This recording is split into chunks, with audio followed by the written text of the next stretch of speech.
সিকন্দরপুরের যুবক ভাই, ও সিকন্দরপুরের মুরব্বী বাবাজিরা রে, আজকে বুঝি অনেকের মা নাই, অনেকের বুঝি বাবা নাই গো। মার কথা স্মরণ হয়ে যায়, বাবার কথা স্মরণ হয়ে যায়, চোখের পানি সাইরা বুক বসাইয়া কান্দে, ঠিক কিনা? নবীজি ডাক দিয়ে বলেন, উম্মতেরা রে, যে জায়গায় কুরআন হাদিসের আলোচনা হয় রে, আল্লাহ এবং আল্লাহ রসুলের গুণকীর্তন করা হয়, ওই জায়গার মধ্যে যদি আমার একটাই বান্দার বান্দা যায় বসে রে, আর তার মা বাবা যদি কবরের মধ্যে থাকে, যতক্ষণ পর্যন্ত ওই মাহফিলে বসা থাকবে গো, তার মা বাবার কবরের আযাব আল্লাহ মাফ কইরা দিবে। তাহলে মা বাবার কবরের আযাব মাফ করাইতে চাইলে মাহফিলে আসার দরকার আছে না? যাদের অন্তরে মা বাবার ভালোবাসা আছে, নিজের গুনাহ নিয়ে চিন্তা আছে, তারা মাহফিলে আসবে, ঠিক কিনা বলেন? আপনার কি কষ্ট হইতেছে? গাজীপুর হিসাব আসার আগ পর্যন্ত আমি আছি, উনি আসলেই কিন্তু মাইক সাইরা দিব ইনশা। ওয়াজ কি চলবো না বন্ধ হইব? ইনশাআল্লাহ। আমি ভূমিকা বেশি আলোচনা করবো না, মহব্বতের সাথে একটু 2 মর্তবা দুরূদ শরীফ পড়েন। আল্লাহুম্মা সাল্লি সাইয়্যিদিনা মুহাম্মাদ নাবিয়ানা মাওলানা মুহাম্মাদ আল্লাহুম্মা সাল্লি আলা সাইয়্যিদিনা মুহাম্মাদ নাবিয়ানা শাফিয়ানা মাওলানা মুহাম্মাদ। এই দুনিয়ায় যত দেখো আপন তোমার কেহ না, এই জগতে যত দেখো আপন তোমার কেহ নাই।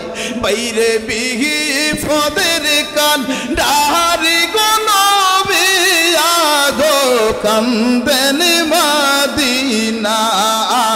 আল্লাহুম্মা সাল্লি আলা সাইয়্যিদিনা মুহাম্মাদ নাবিয়ানা মাওলানা। বাবাজিরা, বন্ধুরা, গভীর মনোযোগ অন্তরের কান লাগাইয়া শুনেন বাবা। ভূমিকায় আলোচনা করব না, সময় সংক্ষেপ, মূল আলোচনায় প্রবেশ করে যাব। বাবাজিরা রে, পৃথিবীর জমিনে আল্লাহ আমাদেরকে পাঠাইছেন শুধু ঘুমানোর জন্য, শুধু খাওয়ার জন্য নাকি? কিসের জন্য পাঠাইছে আল্লাহ? কিসের জন্য দুনিয়াতে পাঠাইছে? একটা উদ্দেশ্য আছে না নাই? জুড়ে বলেন, আছে না নাই? আল্লাহ পাক কুরআনুল কারীমের মধ্যে সূরা মুলকে আল্লাহ বলেন, পৃথিবীতে আল্লাহ পাক হায়াত নামক জিন্দেগি দিয়ে আমাদেরকে পাঠাইছেন, কিন্তু তার আগে আল্লাহ পাক মৌত সৃষ্টি করছেন। সুবহানাল্লাহ। আল্লাযী খালাকাল মাউতা ওয়াল হায়াতা লিয়াবলুয়াকুম আইয়ুকুম আহসানু আমালা।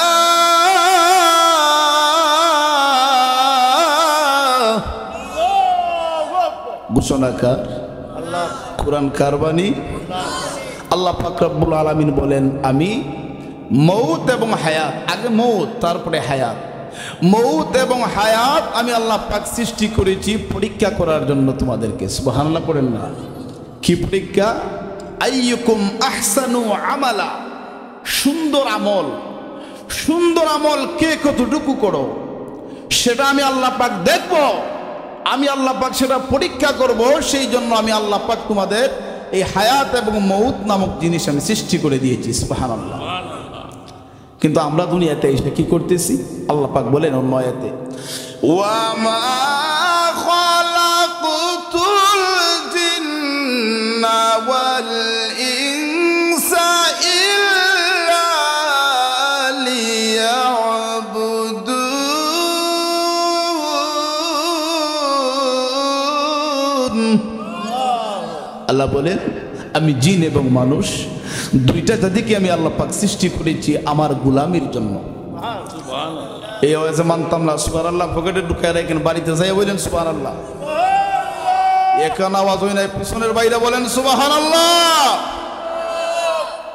তো আল্লাহ পাক আমাদেরকে সৃষ্টি করেছেন আল্লাহর গোলামি করার জন্য, কিন্তু আমরা দুনিয়াতে আসার পরে আমরা কতটুকু আল্লাহর গোলামি করতেছি? রাত্র দিনে 24টা ঘন্টার মধ্যে আমরা আল্লাহকে 10টা মিনিটও সময় দিচ্ছি না, ঠিক কিনা বলেন? আরে হাজরিন, এইভাবে একদিন কিন্তু আপনার আমার সময় ঘনিয়ে চলে যাচ্ছে। আমার মতো অনেক যুবক আজকে দেখা যায় হসপিটালের বেডের মধ্যে শুয়ে রয়েছেন। আমার পাশে যে মুরব্বী বসা, আমার সামনে অনেক মুরব্বী বাবারা বসা আছেন। আমার মতো একদিন উনাদেরও তো সাদা চুল সাদা দাড়ি ছিল, আপনার কালো চুল কালো দাড়ি ছিল, ঠিক কিনা বলেন? কিন্তু আজকে সাদা হয়ে গেছে। আরে মুসলমান ইমানদার গভীর মনোযোগ। এই জন্য বলবো সময় নাই ভাবতে পারেন হুজুর মাত্র বয়স হয়েছে আমার 20 বছর, আরো তো অনেক বছর বাকি আছে, অনেক দিন বাঁচবো, গ্যারান্টি নাই রে যুবক, নাই গ্যারান্টি নাই রে। আজরাইল কার সামনে কখন হাজির হয়ে যায় গো, কোন দিন কার মৃত্যু হয়ে যায়। এরে বাবা কিসের তো অহংকার, কিসের তো তাকাব্বরি? এই মাটির শরীর, সাধারণ শরীর নিয়া এত তাকাব্বরি। আমরা কোথায় থেকে এসেছি, কোথায় যাব, কোথায় আমরা যাব রে, কোথায় আমরা বড় উঠবো, ওই চিন্তা চেতনা আমাদের মধ্যে নাই। আল্লাহ বলেন মিনহা খলাকনাকুম ওয়া ফিহা নুঈদুকুম ওয়া মিনহা নুখরিজুকুম তারাতান উখরা।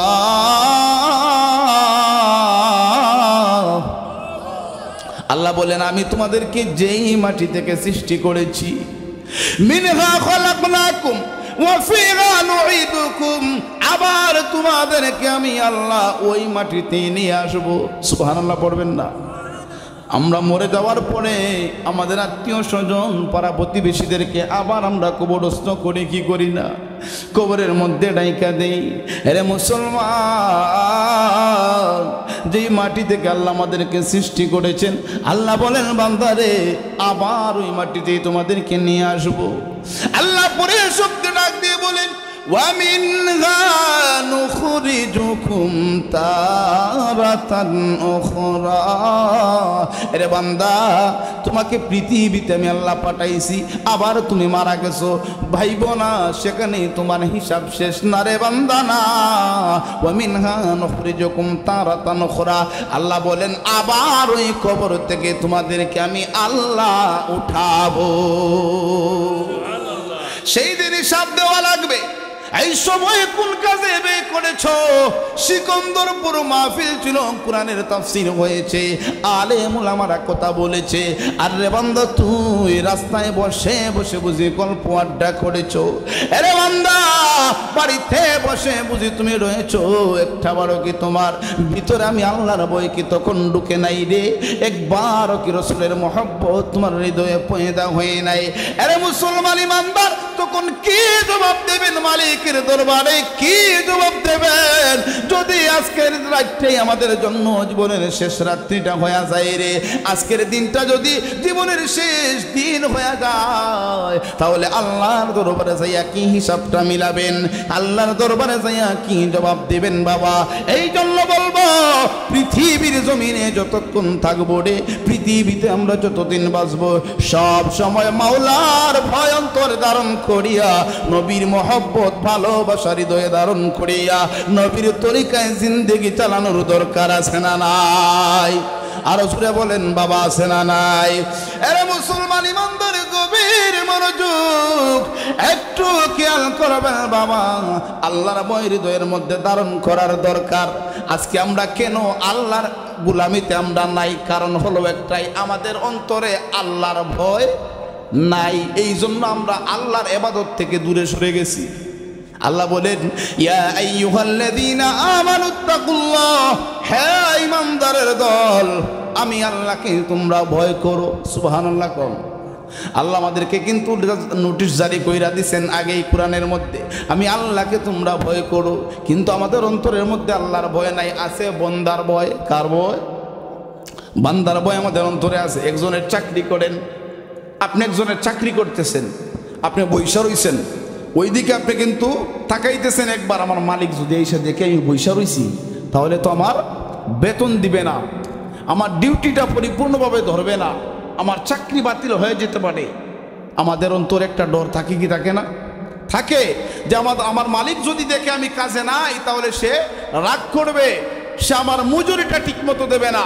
বান্দা, তখন কি একবার চিন্তা হয় না যে মালিক তোমাকে পাঠাইছে, যে আল্লাহ তোমাকে সৃষ্টি করেছে, উনি তো সর্বক্ষণ তোমাকে দেখতেছেন, তুমি তো একটাবার মাওলার জিকির করো না, একটা ওয়াক্ত নামাজে যাও না, তুমি তো একটাবার আল্লাহর ইবাদতের কথা স্মরণ করো নাই, তখন কি একবার তোমার হিসাব মিলাইয়ে দেখতে পারো না যে ওই মালিক তো দেখতেছেন, যে মালিকের কাছে আমি সর্বক্ষণ থাকতে হবে? এটা তো ক্ষণস্থায়ী জিন্দেগি, ক্ষণস্থায়ী মালিকের জন্য তোমার এত ভয়, কিন্তু চিরস্থায়ী মহান আল্লাহর কাছে আখিরাতের জিন্দেগিতে চিরদিন থাকতে হবে, সেই চিন্তা তো একবার হইল না। ঠিক কিনা বলেন? বলতে হবে ঠিক কিনা? ও সিকন্দরপুরের যুবক ভাই, ও সাতকের মুসলমান, এই জন্য বলবো বাবা, আল্লাহর ভয়টা হৃদয়ের মধ্যে ধারণ করুন, রসুলের মহব্বত হৃদয়ে ধারণ করুন। শুধু ওয়াজ শুনলেই হবে না, হুজুর বড় বড় টান দিতেছে, কার কণ্ঠ ভালো কার কণ্ঠ খারাপ তা দেখার বিষয় না, বিষয় হলো হুজুর বলে কি সেটা শুনতে হবে। ঠিক কিনা? আর এর মধ্যে যদি কণ্ঠ ভালো হয় তো আলহামদুলিল্লাহ। ঠিক কিনা বলেন? কণ্ঠ একটা কারদান, এটা জুড়ে বলেন কারদান। সব কিছুর সাথে যদি সব কিছু ম্যাচিং হয়ে যায় তাহলে তো এটা আল্লাহর নিয়ামত। ঠিক কিনা বলেন? আমার বাবারা, বন্ধুরা, গভীর মনোযোগ খেয়াল করবেন রে। এই জন্য বলবো, দুনিয়া দুনিয়া করে শুধু হবে না। আমরা তো এখন আমাদের সমাজে আরো এক শ্রেণীর মানুষ বাইর হয়ে গেছে রে। কেউ আছে আল্লাহর ইবাদত করে না, আবার কেউ আছে যাই করে লোক দেখানোর জন্য করে। আছে না নাই? আমাদের দুইটা কিন্তু আমাদের প্রবলেম। এক হচ্ছে আমরা আল্লাহর ইবাদতে নাই, আবার কেউ আছে করে মানুষ দেখানোর জন্য করে। মানুষ খারাপ ভাববে, লোক আমাকে মন্দ বলবে, এই জন্য আমি একটু নামাজে যাওয়া দরকার। আমি রোজা রাখতে পারি না কিন্তু কষ্ট করে রাখি, যদি এখন রোজা ভাঙ্গি লোকে আমাকে খারাপ বলবে, এরকম বলে কি বলে না?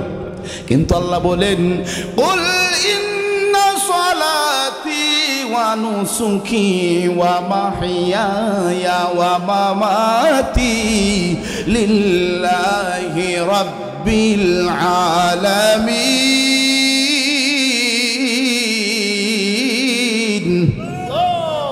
আমার নামাজ, আমার রোজা, আমার কুরবানি, আমার হজ, আমার যাকাত, অর্থাৎ যাহা কিছু আছে রে, সমস্ত কিছু একজনের জন্য। ওনার নাম কি? জবান খুলে বলুন, কার জন্য? সব কিছু হওয়া লাগবে মালিকের জন্য, সব কিছু হওয়া লাগবে আল্লাহর জন্য।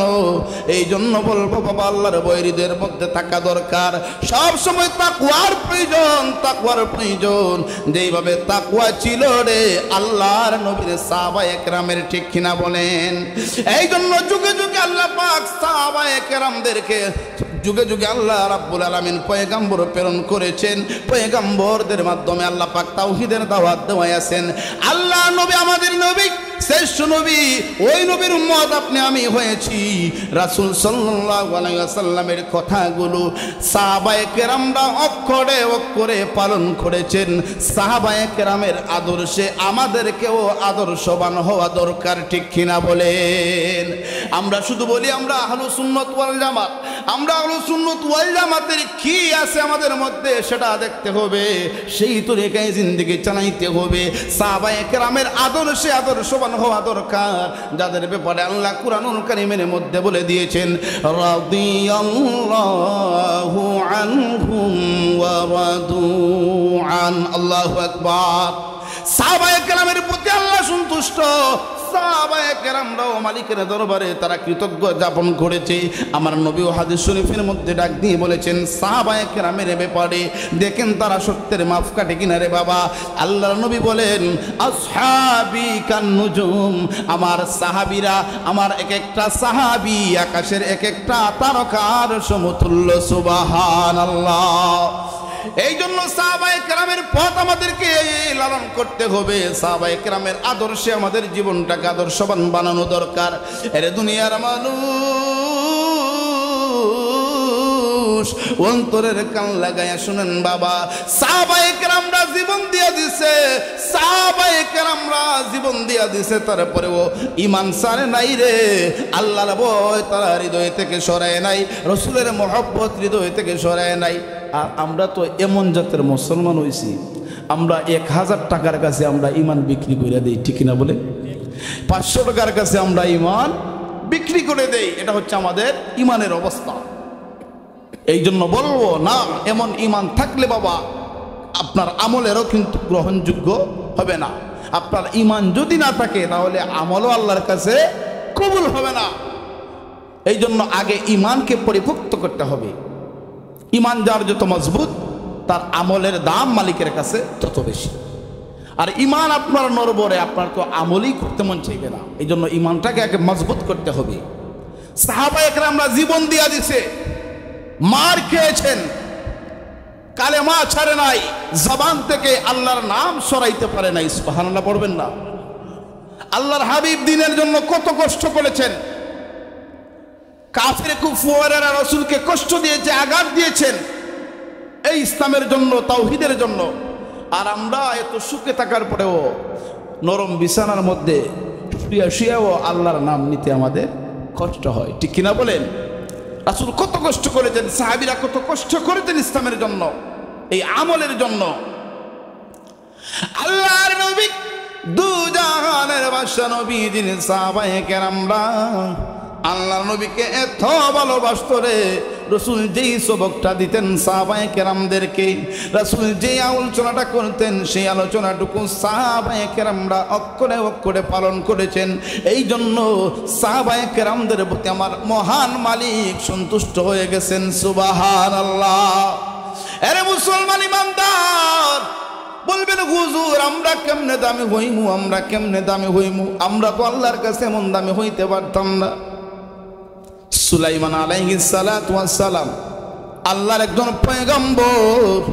সুলাইমান আলাইহিস সালাতু ওয়াস সালাম, যে সুলাইমান আলাইহিস সালাতু ওয়াস সালাম সিংহাসনের মধ্যে বসতেন গো, যে সুলাইমান আলাইহিস সালাতু ওয়াস সালামকে আমার আল্লাহ মুজিজা দান করেছিলেন, তখতে সুলাইমানি উনি বাতাসের সাথে সেটা উড়তো। সুবহানাল্লাহ। বাতাসের সাথে উনি উনার তখতে সুলাইমানি উনি উড়াইতেন 60,000 সৈন্য নিয়া। সুলাইমান পয়গম্বর আকাশের পথে উড়া দিবেন, আকাশ পথে চলে যাইবেন। উনি চলে যাইতেছেন, হঠাৎ কইরা নজর করে আল্লাহর এক বান্দা দুনিয়ার জমিনের মধ্যে কৃষি কাজ করে। কি কাজ? কৃষি কাজ করে। আল্লাহর এক বান্দা আকাশের দিকে তাকাইছে, তাকায়া দেখে আল্লাহর পয়গম্বর সুলাইমান আলাইহিস সালাতু ওয়াস সালাম উনার সিংহাসন নিয়া, তখতে সুলাইমানি নিয়া 60,000 সৈন্য নিয়া উনি আপনার আকাশ পথে চলে যাইতেছে। এমন দৃশ্য দেখিয়া আল্লাহর ওই বান্দা জমিন থেকে বলেছিল সুবহানাল্লাহ, সুবহানাল্লাহ, শুধু বলেছিল সুবহানাল্লাহ।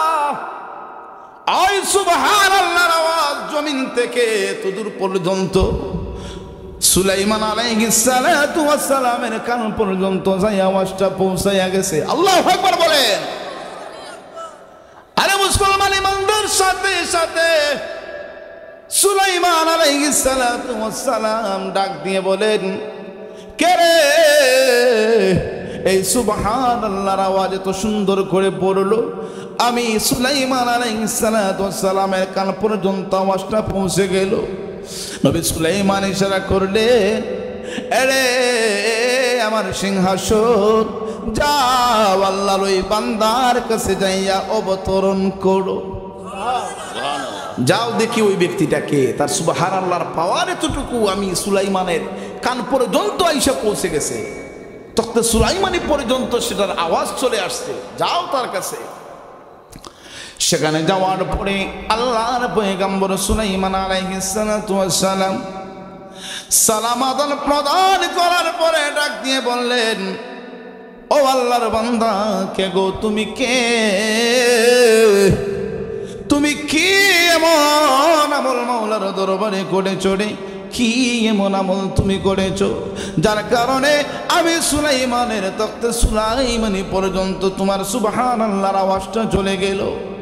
আল্লাহর এই বান্দা ডাক দিয়ে কয়, আগো নবী সুলাইমান, আমি সুবহানাল্লাহ বলেছিলাম আপনার এই সিংহাসন দেখার পরে যে আল্লাহ সুলাইমান নবীর এত মুজিজা দান করেছেন, আল্লাহ এত সম্মানী বানাইছেন নবী সুলাইমানকে, এই জন্য আমি সুবহানাল্লাহ বলেছিলাম।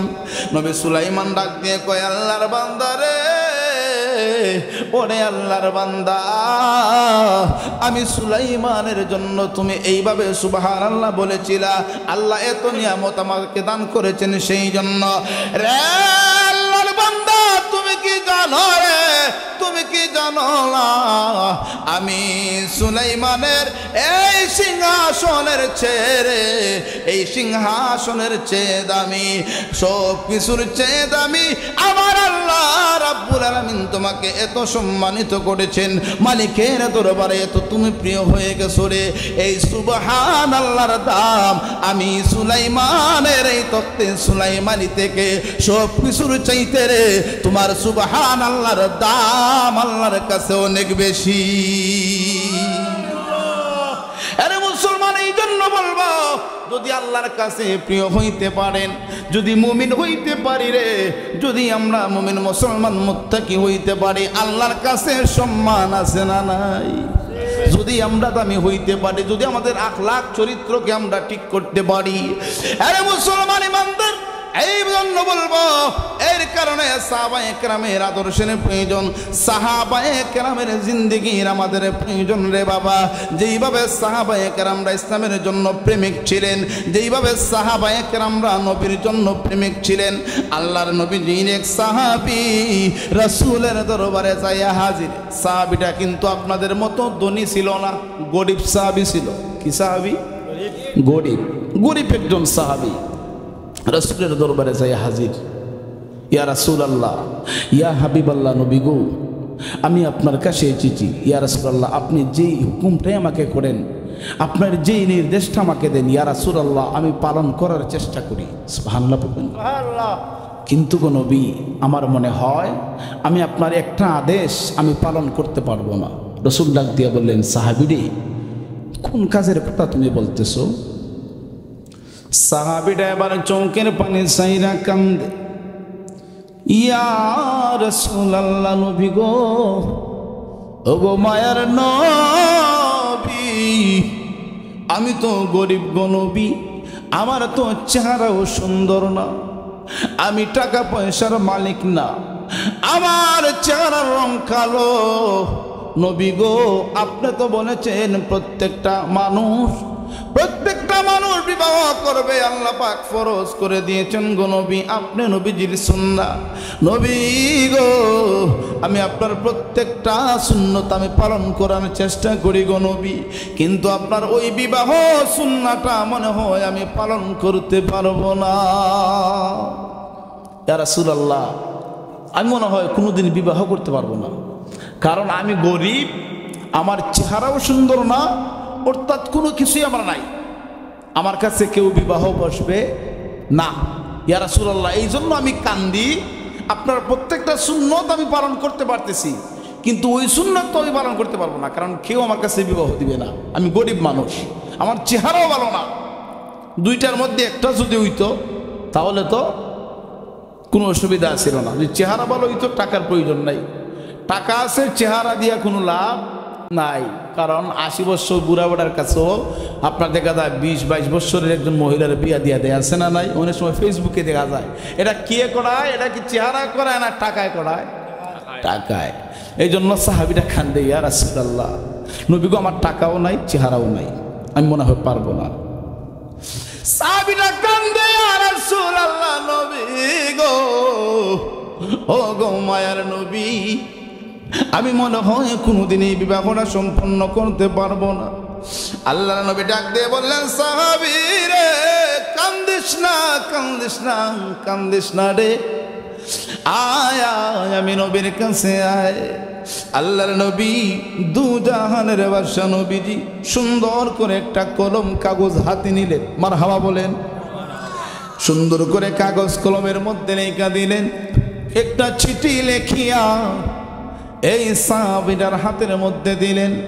সাহাবী রে যা রে যা, এই শহরের সবচাইতে ধনী যেই ব্যক্তি, সবচাইতে সম্পদশালী যেই ব্যক্তি, সবচাইতে উচ্চ বংশের যেই ব্যক্তি, তার কাছে নিয়ে চিঠিটা দিবে। আর তার 10টা না 5টা না, একটা মাত্র কন্যা সন্তান, মারহাবা কোন, একটা মাত্র মেয়ে, তার কাছে ওই বাবার কাছে নিয়ে দিবে রে চিঠিটা। বলবে আমি নবীটা চিঠি দিয়া পাঠাইছি। সাহাবীটা হাতের মধ্যে চিঠিটা নিয়া আপনার বুক ভরা আশা নিয়া, চৌকের মধ্যে সুন্দর আকৃতি দেখা যায়, মুখের মধ্যে হাসি দেখা যায়। সাহাবীটা দৌড়ায় দৌড়ায় রে কার কাছে নিয়ে চিঠি দেবে? এই শহরের সবচেয়ে ধনী ব্যক্তির কাছে যাইয়া চিঠিটা নিয়ে যখন হাতের মধ্যে দিছে রে, রাজপ্রাসাদের মধ্যে ঢোকার পরে চিঠিটা যখন ওই ব্যক্তিটা খুললো, চিঠির দিকে একবার তাকায়, নবীর সাহাবীর দিকে একবার তাকায়, একবার চিঠির দিকে তাকায় আর একবার সাহাবীর দিকে তাকায়। এটা কি? আর চিঠির মধ্যে লেখছে এটা কি? এটা তো আশ্চর্য বিষয়। চিঠির মধ্যে লেখা, সালাম দেওয়ার পরে তুমি হইলা এই শহরের সবচেয়ে ধনী ব্যক্তি, আর তোমার একটা সন্তান, একটা কন্যা তোমার আছে, যার নাম হলো, যাকে সবাই ডাকতো মদিনার হুর। সুবহানাল্লাহ পড়বেন না? মদিনার সবচেয়ে সুন্দরী ব্যক্তি, সুন্দরী একটা মহিলা। আর ওই তোমার একমাত্র কন্যা, যেই ব্যক্তি তোমার কাছে চিঠিটা নিয়ে দিছে, তার কাছে বিবাহ দেওয়ার জন্য প্রস্তাব করলাম। ওই ব্যক্তিটা চিঠির দিকে তাকায় রে, আর সাহাবীর দিকে তাকায়। তার কাছে বুঝি আমার একমাত্র কন্যা সন্তান, আমার সুন্দরী মেয়ে, যাকে মদিনার হুর বলে, কেমনে রে আমি তোর কাছে বিবাহ দিতাম? এরা কিভাবে সম্ভব হবে? আরে মুসলমান, ওই ব্যক্তিটা রাগান্বিত হয়ে গেল, তার গোসা উঠে গেল। এটা কেমনে সম্ভব? কেমনে রে নবী চিঠিটা আমার কাছে দিছে? আল্লাহর নবীজির সাহাবীটাও পাশের মধ্যে বইসা রইছে। ওই ব্যক্তিটা রাগান্বিত অবস্থায় ডাক দিয়ে কয়, হ্যাঁ নবীর সাহাবী, এত বড় স্পর্ধা তোমার, আমার কাছে চিঠি দিছো আমার মেয়ের বিবাহ করার জন্য। তোমার কি আছে? টাকা আসেনি? কয় না। পয়সা আসেনি? না। সম্পত্তি আসেনি? না। কই চেহারাও তো কালো, তাহলে কি নিয়ে আসছো আমার মেয়ের বিবাহ দেওয়ার লাইগা? সুবহানাল্লাহ পড়বেন না? কয় যাও, এটা সম্ভব হবে না কখনো। যখন ওই মুহূর্তে নবীর সাহাবীটার এই কথা বলল, সাহাবীরা মনে মনে কষ্ট পাইছে। আয় হায় রে, আমার আজকে টাকা নাই, আমার চেহারা ভালো না, আমি সম্পত্তির মালিক না, এই জন্য বুঝি আজকে আমার ধমক দিয়া দিস, আমি গরিব, এটাই হলো আমার অপরাধ। আড়াল থেকে ওই ব্যক্তির একমাত্র সুন্দরী মেয়েটা কিন্তু সব দেখতাছে, মার হাওয়া কম, সব দেখতাছে মেয়ে যে কি করতেছে বাবা এখানে। আর সাহাবীরা ধমক দিয়ে দিছে, কয় যাও চিঠি লইয়া যাও। সম্ভব হবে না, এটা কোনোদিন সম্ভব না। কেমনে তোমার কাছে আমার মেয়েরে বিবাহ দিব? এই শহরের বড় বড় ধনীর ছেলেরা আমার মেয়েকে বিবাহ করার জন্য পাগল। ধনী ধনী ব্যক্তিরা তার ছেলের বিবাহ করাইয়া তার ছেলের বউ বানাইয়া নেওয়ার জন্য পাগল। আর তুমি কেমনে আসছো আমার মেয়ের বিবাহর লাইগা? নবীর সাহাবীরা চোখের পানি ছাইরা রাজপ্রাসাদ থেকে বাহির হইয়া যাইব, বাহির হইয়া গেছে। ওই মুহূর্তে ওই ব্যক্তির মেয়েটা আসছে, আইসা কয় বাবা কি হয়েছে বিষয়টা? দেখলাম ওই ছেলেটা আমাদের বাড়িতে আসার সময় খুব হাসি খুশি দেখা গেছিল, কিন্তু এখন দেখা যায় আমাদের বাড়ি থেকে বাইরিয়া যায়, তার চোখে পানি। বাবা বিষয়টা কি একটু বলবেন? ডাক দিয়া কয় মা কি আর বলবো, এই ছেলেটার দিকে তাকায় দেখো তো, এ তো কুৎসিত ছেলে, টাকা পয়সাও নাই, কোনো কিছু নাই, সে নাকি তোমারে বিবাহ করবে। মেয়ে ডাক দিয়ে কয় বাবা ছেলে বিবাহ করবে, আপনি এমনিতেই না কইরা দিছেন, আমাকে আপনি বিবাহ দিবেন, আমারও তো একটা মতামত আছে, আমার মতামতটাও তো আপনি নেওয়ার দরকার। বাবা বুঝলাম, কিন্তু এই প্রস্তাবটা দিছে কে? প্রস্তাব কিন্তু দুনিয়ার সাধারণ কেউ দেয় নাই, প্রস্তাবটা দিছে নবী মুহাম্মাদুর সুবহানাল্লাহ পড়তেন না মিয়া। মেয়েটা একটা ডাক দিয়ে কয়, বাবা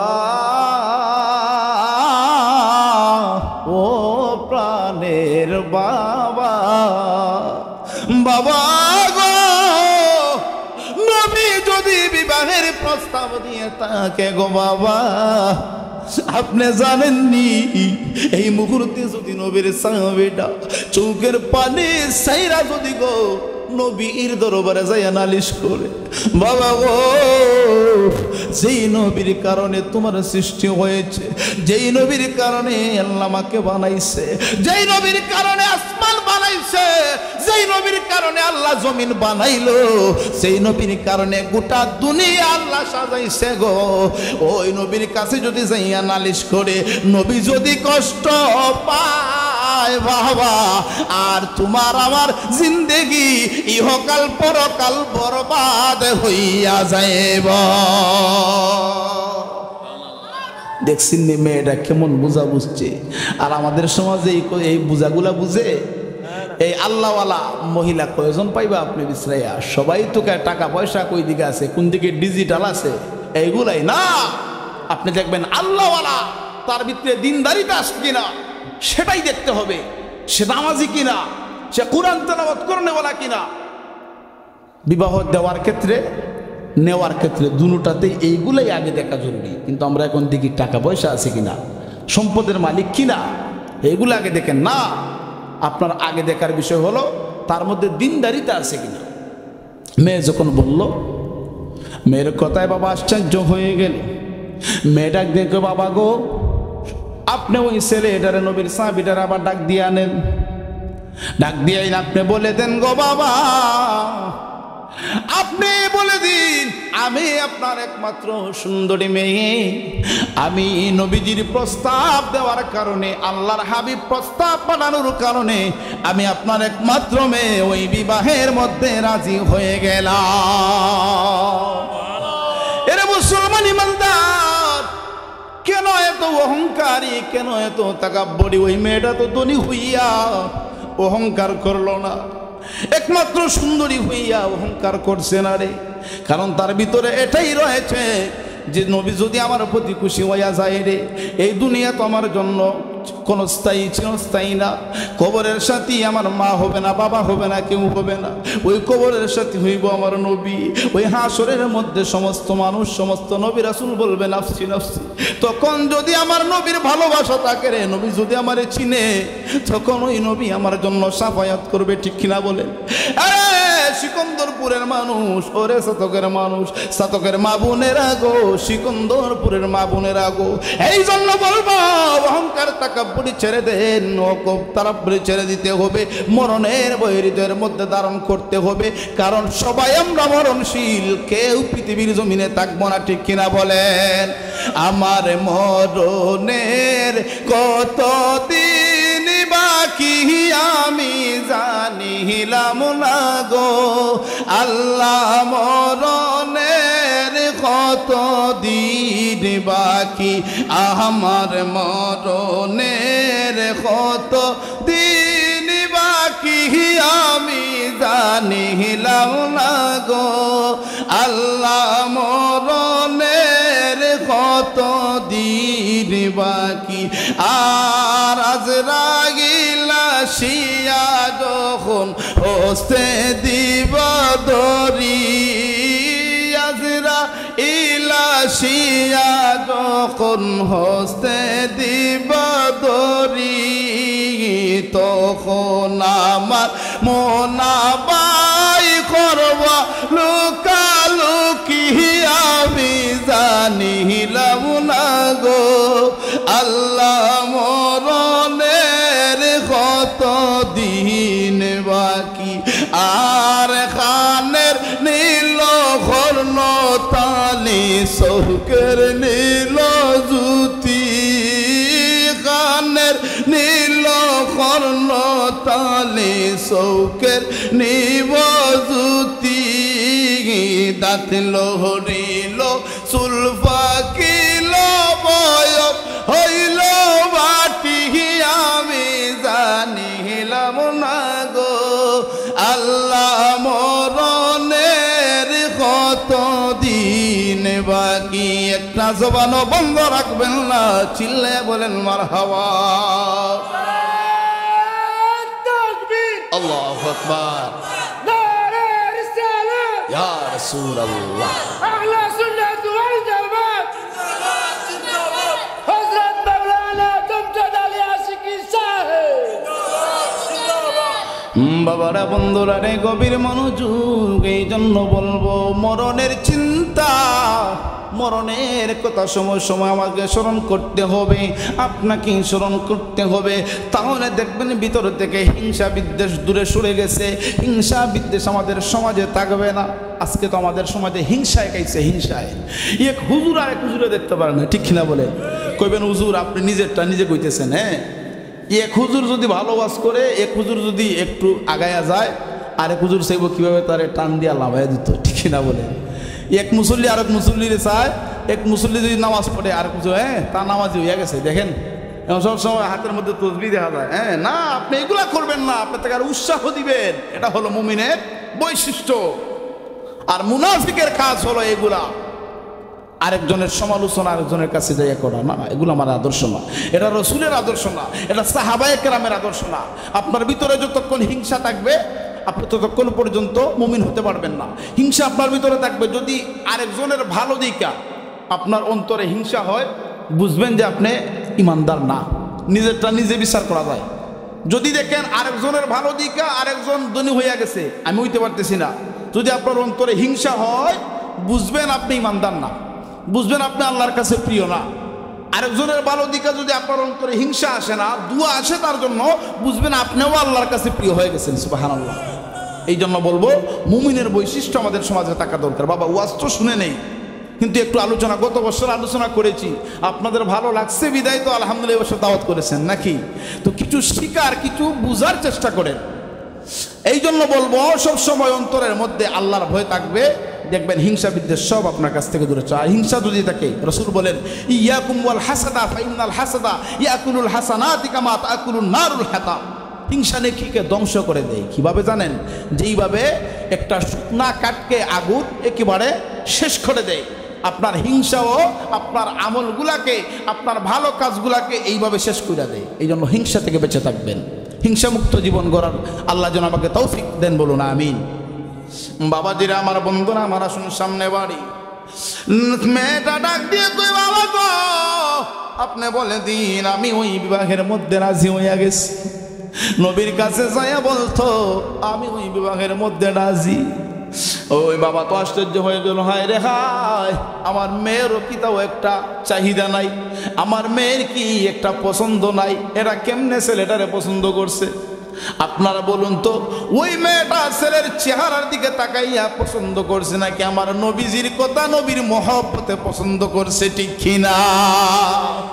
ডাক দিয়া কই মারে তুই কারে বিবাহ করবে রে কই বাবা গো যে হোক না কেন আপনি বলে দিন আমি বিবাহতে রাজি হয়ে গেছি বাবা আবার ডাক দিয়ে কই এই সন্তান তুমি যে বিবাহ করবা আমার মেয়েরে কেনাকাটার তো একটা দরকার একটা প্রয়োজন এই কেনাকাটার টাকা আছে কয় না আমার কাছে কোনো নাই ধন সম্পত্তি কিছু আছে কিছুই না মেয়েরা দেখো বাবা আপনি আবার ছেলেটাকে শরম দিচ্ছেন আবার আপনি তাকে এইভাবে লজ্জিত বানাচ্ছেন বাবা আপনার এই বিশাল সম্পত্তির মধ্যে আমার একটা ভাগ আছে আমি আপনাকে বললাম আমার সম্পত্তির যেই ভাগ আছে আপনি ওই ভাগটা আমাকে দিয়ে দেন আমি ওই ভাগ তাকে দিয়ে দেবো সুবহানাল্লাহ আর সেই টাকা পয়সা দিয়ে সে আমাকে সুন্দর করে বিবাহ করে নিবে সুবহানাল্লাহ আল্লাহর নবীর সাহাবী এবার রাসূলের দরবারে দৌড়ায়া দৌড়ায়া মুস্কি হাসিয়া নবীর দরবারে হাজির ইয়া রাসূলুল্লাহ নবী গো ও গো মায়ার নবীজি আপনি যে বিবাহের প্রস্তাব দিয়েছেন গো নবী ওই বিবাহের প্রস্তাবের মধ্যে ওই সুন্দরী রূপসী মহিলাটা রাজি হয়ে গেছে গো নবী। সাহাবায়ে কেরামরা নবী সবাইকে দাওয়াত করছেন, সাহাবীরা রে আসো আসো রে, আমার এই সাহাবীটার বিবাহ হবে, টাকা পয়সা নাই, কি দিয়া কেনাকাটা করবে? নবীজি বললেন, ওরে আমার সাহাবী, যাও আমার একটা সাহাবী আমার উসমানের কাছে যাইবা, যায়া বলবা রে আমি নবী বলেছি তোমাকে 200 দিরহাম দেওয়ার জন্য। সুবহানাল্লাহ। আরে সাহাবী, আর আমার সাহাবী আলীর কাছে যাইবা, আলীর কাছে যাইয়া বলবা আলীও তোমারে 200 দান করবে, 200 দিরহাম দান করবে। সাহাবীরা গেল, দুইজন সাহাবীর কাছ থেকে 400 দিরহাম আইনা বিবাহের কেনাকাটা করার জন্য বাজারে চইলা গেছে। বাজারে যাইয়া রে আপনারা জবান খুলে বলুন তো, যে সাহাবীটা জীবনে কোনোদিন বিবাহের কথাও সে কল্পনা করে নাই। এত কালো, এত বিশ্রী, এত গরিব, কেউ তাকে মেয়ে দেয় না। আর ওই ছেলেটা যদি শহরের সবচাইতে ধনী, সবচাইতে উচ্চ মর্যাদার একটা মেয়ে, সব মহিলাদের চাইতে সুন্দরী মেয়েটারে বিবাহ করতে পারে, তার মনের মধ্যে আনন্দ আছে না নাই? এটা কি সাধারণ আনন্দ না অনেক আনন্দ? যে ছেলেটা বিবাহই করার কল্পনার কথাই তার অন্তরের মধ্যে নাই, কোন মেয়েই তাকে বিবাহ করে না, ধনী হোক গরিব হোক মিসকিন হোক, কিন্তু ওই ছেলেটা যদি সবচাইতে ধনী বাবার মেয়ে, সুন্দরী মেয়ের বিবাহ করার জন্য আপনার প্রস্তাব পায়, তার মনে তো সাধারণ খুশির কথা না, অনেক খুশি, ঠিক না বলেন? আনন্দে আত্মহারা সবাই, সাহাবীটাও আনন্দে আত্মহারা হয়ে গেছে। বিবাহের কেনাকাটা করার জন্য একটা ঘোড়া নিল, বাজারের মধ্যে প্রবেশ করবে। এরে সিকন্দরপুরের মানুষ, কেন আমি এই কথাটা বললাম, কেলেও এই আলোচনাটা আমি আনলাম সামনে, একটু গভীর মনোযোগ দিবেন। সাহাবীরা বাজারে ঢুকার পরে রে, ওই সাহাবীটার নাম ছিল বাবা সাদ সালামি। সাদ সালামি রাদিয়াল্লাহু তাআলা আনহু বাজারে যাইয়া গুড়া থেকে নাইমা নতুন বউয়ের জন্য কেনাকাটা করবে। ওই মুহূর্তে তার কানের মধ্যে একটা আওয়াজ আসে রে, কানের মধ্যে একটা আওয়াজ আসে। অন্য সময় কানে আওয়াজ আসতো হাইয়া আলাস সালাহ, হাইয়া আলাল ফালাহ, আস-সালাতু খায়রুম মিনান নাওম। এই আওয়াজগুলা কানের মধ্যে আইসা পৌঁছাইতো, কিন্তু ওই দিন একটু ব্যতিক্রম দেখা যায়। একটা কানের মধ্যে আওয়াজ আসছে রে, হাইয়া আলাল জিহাদ। আল্লাহু আকবার। হাইয়া আলাল জিহাদ, এই শব্দটা যখন সাহাবীর কানের মধ্যে এসে লাগলো, এই সুন্দর যে হাসি খুশি চেহারাটা ছিল, মুহূর্তের মধ্যে রে চেহারার রং পরিবর্তন হয়ে গেছে। নবীর সাহাবীটা আপনার রাগান্বিত হয়ে গেছে, সাথে সাথে গোড়া থেকে নাইমা আশ্চর্য হয়ে গেল, কে রে, এই আওয়াজটা কোথায় থেকে আসলো রে? এই জিহাদের আওয়াজটা কোথায় থেকে আসলো? কোন কাফের কুফারেরা রে আমার নবীর সাথে জিহাদ শুরু কইরা দিছে, নবীর সাহাবীদের সাথে যুদ্ধ শুরু হয়ে গেছে। সাহাবীরা পাগল পাড়া হয়ে গেছে, মাত্র বিবাহ করবে রে, কেনাকাটা করবে। ওই মুহূর্তে মন অবস্থা, নবীর সাহাবীরা সব কিছু বাদ দিয়া যেই টাকা দিয়া গয়নাকাটি কেনার জন্য গেছিল, নবীর সাহাবী দেখো মুসলমান ইমান কারে কয় রে, নবীর ভালোবাসা কারে কয়, আল্লাহর প্রতি মহব্বত কারে কয়, ইসলামের প্রতি ভালোবাসা কারে কয়, ইমান মজবুত কারে কয়। দেখো মুসলমান, আমরা তো 500 টাকার কাছে ইমান বিক্রি করে দেই, আমরা তো আল্লাহর নবীর মহব্বত আমাদের জানের চাইতে বেশি করতে পারি না, আমার বাবার চাইতে বেশি করতে পারি না, সন্তানের চাইতে বেশি করতে পারি না। কেমনে রে আল্লাহর কাছে প্রিয় হইবা? আরে মুসলমান, সাহাবীরা নতুন বউয়ের জন্য জামা না কিনা, গয়না কাটি না কিনা, নবীর সাহাবীরা ওই টাকা দিয়া একটা যুদ্ধের জামা কিনা নিছে। আল্লাহু আকবার। যুদ্ধের জামা কিনছে, কিনা সমস্ত শরীর ঢাইকা দিছে, শুধু দুইটা চোখ দেখা যায়, দুইটা চোখ দেখা যায়। আর ওই টাকা দিয়ে কিছু যুদ্ধের সরঞ্জামি, কিছু অস্ত্রগুলা কিনিয়া ঘোড়ার উপর দৌড়াইয়া, ঘোড়া দৌড়াইয়া যুদ্ধের ময়দানে চলে গেছে। যাইয়া দেখে নবীর সাহাবীরা ওই কাফের বেঈমানদের সাথে এমন ভাবে যুদ্ধ শুরু কইরা দিছে রে, যুদ্ধ শুরু কইরা দিছে। সুবহানাল্লাহ পড়বেন না? মাত্র বিবাহ করবে নতুন, কিন্তু এমন অবস্থা দেখিয়া বিবাহ সব কিছু বাদ, দৌড়াইয়া গেছে আপনার জিহাদের ময়দানে। এরে সিকন্দরপুরের মানুষ, ও সাতকের মানুষ, আপনাদের কাছ থেকে আমি একটা কথা শুনতে চাই। আপনারা গত কয়েকদিন আগে দেখেছেন সিলেট আলিয়ার মাঠে, দেখছেন আপনারা তাফসিরুল কুরআন মাহফিল হইতেছে একদিকে, আরেকদিকে গানের কনসার্ট। তাও আবার গানের কনসার্টের মধ্যে বুঝি প্রবলেম হয়, সমস্যা হয়। তাফসিরুল কুরআন মাহফিলে ডক্টর এনায়েতুল্লাহ আব্বাসী সাহেব তখন বক্তব্য দিচ্ছিলেন, বলছে যে ৬টা মাইক বন্ধ করে দাও, না হয় কনসার্টে প্রবলেম হইতেছে না। আউযুবিল্লাহ বলতেন না? তাও আবার অন্য কোথাও নয়, সিলেটের জমিন, শাহজালালের জমিন, ঠিক কিনা বলেন? সিলেটের জমিন, শাহপরানের জমিন, সিলেটের জমিন আপনার নাসিরউদ্দিন সিপাশালার জমিন, সিলেটের জমিন শামস্তফা জমিন, ঠিক কিনা? এই সিলেটের জমিনের মধ্যে এমন অবস্থা, এত বড় হয়ে গেছি আমরা, কখনো এমন কথা শুনি নাই। সবাইকে মর্মাহত করে ফেলেছে এই ঘটনাটা। তাফসিরুল কুরআন হচ্ছে আলিয়া মাঠে, ওইদিকে গানের কনসার্ট। কনসার্টের সমস্যা হয়, তাফসিরুল কুরআনের মাইকগুলা বন্ধ করে দেব। তাও আর মুসলমানের সন্তানেরা, আমরা কেমন মুসলমান হয়েছি, কেমন ইমানদার হয়েছি আমরা। আর ওইদিকে সাহাবায়ে কেরামরা নতুন বিবাহ করতো, সব কিছু বাদ দিয়া জিহাদের মধ্যে দৌড়ায় আল্লাহ পাওয়ার জন্য, আর আমরা কোরআনের তাফসীর বন্ধ করে দিই গান শোনার জন্য, ঠিক কিনা? ইমানদার যদি হয়ে থাকেন, ইমানদার নিজেকে দাবি করেন, আপনি যে কোনো মাসলাকের থাকতে পারেন, যে কোনো আকীদার থাকতে পারেন, মাসআলা নিয়ে আপনার দ্বন্দ্ব অসুবিধা নাই, কিন্তু মৌলিক বিষয় নিয়ে যদি কোনো নাস্তিক মুরতাদদের দালালেরা, কোন ইহুদি বেঈমানেরা যদি কথা বলতে চায়, ইসলামকে যদি তারা তুলিসাৎ করতে চায়, আমরা জানিয়ে দিতে চাই আজকে সিকন্দরপুরের জমিন থেকে, সাতকের জমিন থেকে, যদিও আমরা মস্তক ভিন্ন থাকতে পারি, কিন্তু ইসলামের ক্ষেত্রে মৌলিক বিষয়ে যখন মাঠে ডাক আসবে, সবাই এক হয়ে সব মতভেদ ভাগ দিয়ে একসাথে মাঠে নামবো। কথা বলেন ঠিক কিনা? হাত তুলে বলেন ঠিক না বেটি? আল্লাহু আকবার। আমার ভাইরা বন্ধুরা, এইগুলা যখন আমরা দেখি আমরা ব্যথায় ব্যতীত হয়ে যাই, আমরা নিজেকে প্রশ্নবিদ্ধ করে নিজে আমরা প্রশ্নবিদ্ধ হয়ে যাই যে আমরা কোথায় থাকি, কোথায় বসবাস করি। শুধু ওয়াজ শুনলেই হবে না বাবা, ইমানটা মজবুত করতে হবে। অন্যায় কাজ দেখলে যদি আপনার শরীরের রক্ত গরম না হয়, বুঝবেন আপনি প্রকৃত ইমানদার হতে পারেন নাই। কারণ অন্যায় কখনো অন্যায়ের প্রশ্রয় আমরা দেব না। কুল জাআল হক ওয়া যাহাকাল বাতিল ইন্নাল বাতিলা কানা যাহুকা। সত্য সব সময় উপরে থাকে, সত্যের একদিন জয় হবেই। কথা বলেন ঠিক না?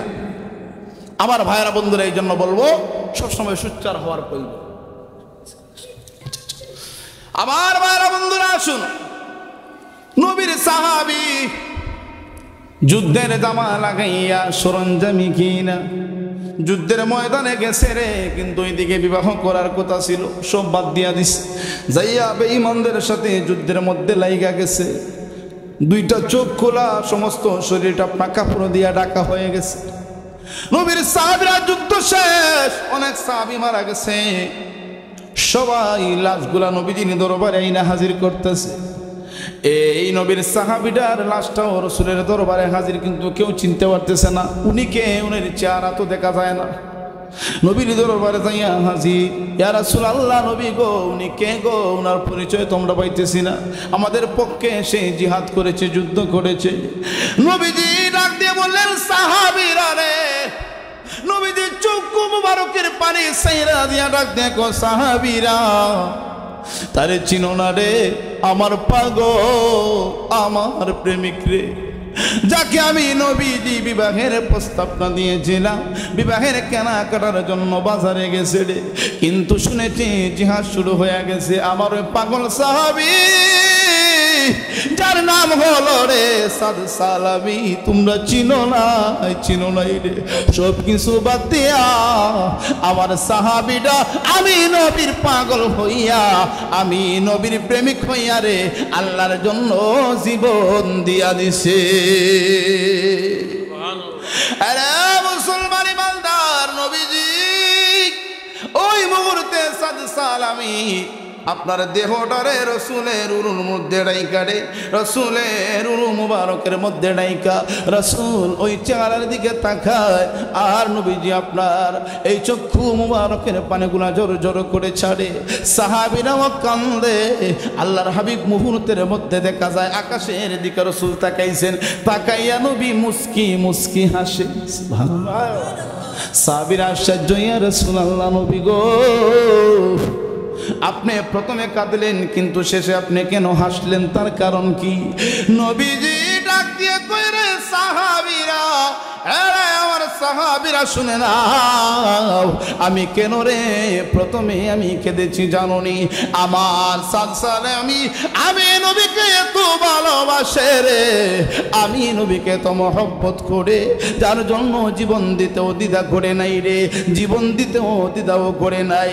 সাহাবীরা ডাক দিয়ে কই ইয়া রাসূলুল্লাহ, নবী গো কিন্তু আপনি উপরের দিকে আপনি কেন তাকাইয়া হাসলেন? আমার নবীজি ডাক দিয়ে কই রে সাহাবীরা, আমার সালামি বিবাহ ফিরে দিয়া জিহাদের ময়দানে শরীক হইয়া গেছে রে, আমার সালামিকে আগায় আনার জন্য হাউজে কাউসারের পানি দিয়া গোসল করানোর জন্য, আমার সালামির জন্য আমার আল্লাহর তৈরি জান্নাতের দরজা খোলা রে। ওই আর জান্নাতের যেই হুর গিলমানের আরে আমার সালামিকে স্বাগতম জানাইয়া নেবে, কে আগে আসবে কে আগে আসবে, এই জন্য তাদের মধ্যে একটা তাড়াহুড়া লাইগা গেছে, তাদের শরীরের কাপড় চোপড়গুলা ঠিক নাই, এই জন্য আমি মুস্কি হেসে নিচের দিকে চক্ষুটা দিয়া দিছি। সুবহানাল্লাহ। আরে মুসলমান ইমানদার, যদি নবীর পাগল হইতে পারেন, আল্লাহর পাগল হইতে পারেন, তাহলে আল্লাহ পাক রব্বুল আলামিন আমাদের জন্য জান্নাতের মধ্যে নিয়ামত রেখে দিয়েছেন। যদি গুনার কাজ ছাইরা আল্লাহর ভয়ে যদি কেউ গুনার কাজ ছেড়ে দিতে পারে রে, আল্লাহ ডাক দিয়ে বলেন ইন্নাল্লাযীনা আমানু ওয়া আমিলুস সালিহাতি কানাত লাহুম জান্নাতুল ফিরদাউসি নুজুলা। আল্লাহু আকবার। যারা ঈমান আনয়ন করবে, যারা ঈমানদার হবে, ভালো কাজ করবে, নেক কাজ করবে, ওয়া আমিলুস সালিহাত, যারা নেক আমল করবে, কানাত লাহুম জান্নাতুল ফিরদাউসি নুজুলা। আল্লাহ রাব্বুল আলামিন বলেন যদি ঈমান আনার পরে নেক কাজ করে আমি আল্লাহ তাদের জন্য জান্নাতুল ফিরদাউস রেখে দিয়েছি। সুবহানাল্লাহ। আরে মুসলমান ইমানদার, এই জন্য বলবো বাবা আল্লাহর ভয় হৃদয়ের মধ্যে ধারণ করেন, নবীর মহব্বত হৃদয়ে ধারণ করেন, অহংকার হিংসা বিদ্বেষ ছেড়ে দেন। আপনি মুফতি হওয়ার প্রয়োজন হবে না, আপনি মুহাদ্দিস হওয়ার প্রয়োজন হবে না, আপনি বক্তা হওয়ার প্রয়োজন হবে না। যদি আপনি কৃষক হন, আপনি গাড়ি চালক হন, আপনি ব্যবসায়ী হন, কিন্তু আপনার ঈমান যদি ঠিক থাকে, আপনার সততা যদি ঠিক থাকে, রাসূলের আদর্শ যদি থাকে, আপনি হলেন আল্লাহর কাছে প্রিয়, ঠিক কিনা? এই জন্য বলবো বাবা যতদিন পৃথিবীতে বাঁচবো আমরা যেন আল্লাহর ভয় ধারণ করে, রাসূলের মহব্বত হৃদয়ে ধারণ করে যেন চলতে পারি। সকলে বলেন আমিন। আর একটু জবান খুলে পড়েন আমিন।